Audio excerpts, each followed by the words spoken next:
fellow page turners, welcome back to the channel. I'm Matthew, the man with a hat who reads. And we are looking back at the month that was. This is my February wrap-up. We did Fantasy February / some Filmtastic February stuff. We didn't get everything read we wanted to get read, which has become the norm lately. But we're going to talk about those books that we didn't get to. We're going to talk about everything we did get read and what we thought of them. So let's not waste any more time and dive on in. First off, I did not get finished with Angels and Demons by Dan Brown. This was a reread. I am started. I'm just getting started, really. I know this isn't an intelligent read, but I have a lot of fun with this and Da Vinci Code both. I remember those first two having a lot of fun with them. The rest of the series I either did not enjoy or I don't remember it enough. So I kind of wanted to reread these. I'm like 150 pages in, 170 pages in, something like that, and I'm having fun with it again. It's stupid. I know that. Someone commented on the TBR, like, I don't know why anybody would want to reread that. I have fun with them. They're goofy fun. I'm enjoying the reread so far. What can I say? I just didn't get it done. I ran out of time. I had a fairly thick book that kind of slowed me down a little bit, but we'll talk about that in a little bit. I did not get to Katherine Dunn's Geek Love. Big flippin' surprise. This is like, what, the third or fourth time I've had this on a TBR, and I didn't get to it. I don't know. One of these times I'm going to get to it. As of now, it's going to slip into April's TBR, and I'm going to get it read in April. I'm going to make sure I get it read. I'm going to pick it up 1st of April and get it done. It'll be the first one I pick up from the April stack, so I actually get it done and finally get it read. And I didn't get time for Lee Collins' The Dead of Winter. Again, I just kind of ran out of time on it. I'll still get this one read at some point. Maybe April, but it might not be till a little later. We'll see what happens on that. All right, let's dive into what we actually did get read. All 7 of them, because we got 7 books read in February. Same as what we got in January, bringing our year total so far to 14.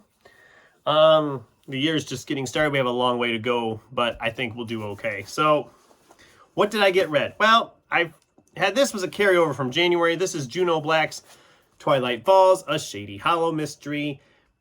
Again, this is just a cozy mystery series. I enjoy these. I love the covers on these. It was 5 stars, same as everything else in this series has been. I really like these. They're just really, like I said, they're beautiful covers. And the stories are fun. The mystery in this one I had figured out more so than the other ones. Some of the other ones I didn't quite have it figured out when they do the reveal. This one I had figured out, so either I'm getting better at picking up the clues in this series, or this one was just more predictable. I don't know. But I still had a fun time with it, and I'm still going to continue on with the rest of the series. I might stick one of them in here later this year again. I have another one here, and I know there's at least one more I don't have yet, so. Then we had Warren Fahey's Fragment. This was an adventure / horror / sci-fi, maybe a little bit. I don't know. I don't know how you'd want to describe it, but I picked this one up because I heard a lot of people were excited about it when I had it in my book haul. They said, oh, that sounds good. I would love to hear about that. So I picked it up a little early. I did a review for this book, so I'm not going to go too in detail here, but this was a fun read. I gave it a high 4 stars. The reason it didn't go higher is just because I thought some of the characters, for being scientists, were making really stupid decisions at times. And that annoyed me. Because I'm like, these guys are supposed to be scientists, and the decisions they are making and the choices they are making are the stupidest things they could be doing. But maybe that's just me. I don't know. It was entertaining. I highly recommend it, but don't go in looking for anything too intelligent. You're going to sit there like I am and be like, what's wrong with you people? Then we have Disney's British Gentleman, The Life and Career of David Tomlinson. This was my Filmtastic February read. This was interesting. I did not realize how tragic his life was. Because, you see him in movies like Mary Poppins or Bedknobs and Broomsticks or The Love Bug, and you're like, oh, he's just kind of a goofy character actor. No, he's had such a tragic life, and was fascinating to read about his life. I do wish it would have been a little bit more in depth at times. I mean, I don't know. There's times that they felt like they really glossed over chunks of his life, and other times we kind of held on to one point of his life and just kind of, yeah. I think I gave it 4. Was it 3 or might have been 4? I think I gave it 4 stars. It might have been 3, but I think I gave it 4. But I did want a little bit more from it. It was interesting, but I think they could have gone a little more in depth on some of it. But I don't know. All right. Next up is Josh Erickson's Hero Forged, book 1 of the Ethereal Earth series. This one was good, but not great. I liked the characters and I liked the premise, but this book, for not being terribly long, I mean, it's less than 350 pages, it felt long. It felt like it drug on in the middle. The beginning, I was like, okay, I like this. This is great. But then it felt like we got to the middle and it just stalled completely until we got to like the last 70 pages. Then it picked up again. I don't know if maybe that's just me. I'm curious where the series goes, but I don't know. It's one of those I'm like, I would read on, but I don't know that I'll read it again either. I don't know. It's one I've been kind of thinking about quite a bit since I finished it, that I liked a lot of what was going on. I liked the concepts. I liked the premise. I just think it needed to be like edited down a little bit there in the middle. It just felt like we slogged a little bit. Maybe that's just because we're setting up characters and setting up stuff. Maybe it was just me. I don't know. But it was okay. It was a 3-star read. And I thank my girlfriend for that one, because that was a gift from her, as well as another one we got coming up here, which we'll talk about soon here. Then we read Cassandra Call and Richard Kadri's The Dead Take the A Train, which has one of the most interesting covers I've ever seen. I'm a huge Richard Kadri fan. I reread his whole Sandman Slim series last year. I've read a lot of his stuff and have enjoyed it. And I've only read one book by Cassandra Call, but I really liked it and wanted to read more by her. So putting those two together, I was like, this is going to be amazing.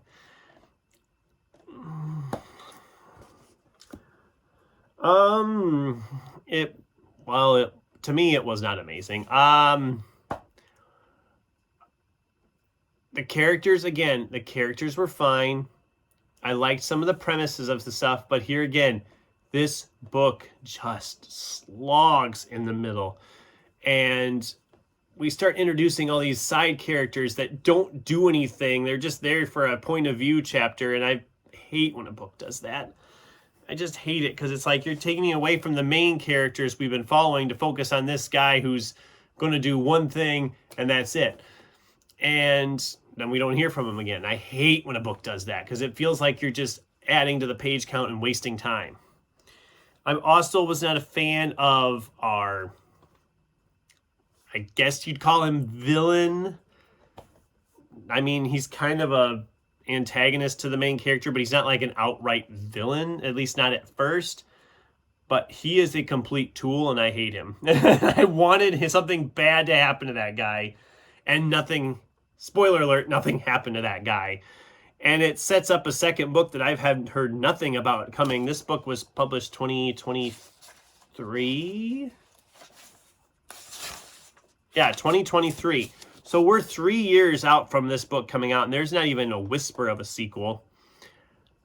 So I don't know if it's happening or not. Like I said, as a whole, it was a 3-star. I don't ever have to read it again. I don't know that I'd continue on with a sequel. It was kind of a letdown. I was kind of disappointed when I got finished with it, to be honest. But, all right. you've noticed a pattern with these last couple that I thought they kind of slogged in the middle. Well, that happened with this one too. Terry Goodkind's Stone of Tears, another gift from my girlfriend. She's gotten me into this series, and I did give this 4 stars, which is a little bit down from the first one, which I gave 5. The reason being is that this book just really drug for me in the middle of it. It just felt like it felt like it wasn't going anywhere, if that makes any sense. We dive right back in with our characters. Everything's going so well, fairly well, not perfect, but better than it had been. And then we split them all up because plot, I guess. And it just drags in until you get about 650, 700 pages in. Then it picked up for me again. And you're probably like, wow, you had to wait that long. Well, it is like 979 pages. So you had to get through 2/3 of it. Someone else, I think it was Moonlight, had mentioned that she thought you had to really struggle to get through the second book, and then the series gets better again, she said. And I was like, well, I didn't hate this book. It just felt like a slog in the middle of it. Like I said, it was still a 4-star read. I still want to continue on with this series. But, Terry, you can cut it down. It doesn't need to be 979 pages. That's insane. That's ridiculous. The last one I practically sprint read on the last day of the month because I was only like 50 pages in on the last day of February when I picked up to finish House of Frank, and I flew through it after that. I think the main reason I wasn't getting this one read as fast is because I was struggling to finish Dead Take the A Train and Stone of Tears. I had all 3 started at once, and I was struggling with those 2. I wanted to get those 2 finished, and thought if I can get this one finished too, that'd be great, and I did. This was a 5-star read. I loved this so much. It's cozy, it's fantastical, and then it gets to a point where it's absolutely heartbreaking at times. Really loved this. And I expected to. It's a cozy fantasy type deal. And it's a genre I'm really enjoying. Highly recommend reading House of Frank. I'm not going to go into too much for details. I think a lot of people have already read it. If you want, I can do a review about it sometime. But yeah, this was fantastic. Kay Sinclair's House of Frank. Just wonderful, wonderful book. And yeah, that was my reading for the month of February 2026. The Money Shot, if you want to see all of them sitting here again. And yeah, my book of the month was House of Frank. Big surprise.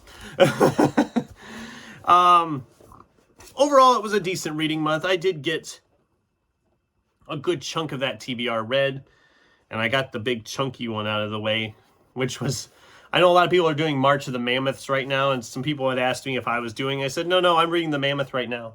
I'm reading it in February. My March reads are going to be a lot smaller. I got mysteries and all that, and a lot of them are smaller. I'm already started on a couple of them, and I think March is going to be a good reading month for me. I have this feeling that we're finally going to kind of rebound after the last few months where the quantity was down so much. But overall, it was a good reading month. I enjoyed most of what I read. But what did you guys think? Have you read any of these? Did you enjoy any of these? What was your book of the month from February? I'd love to hear from you in the comments down below. Thanks for watching, and until next time, keep turning pages.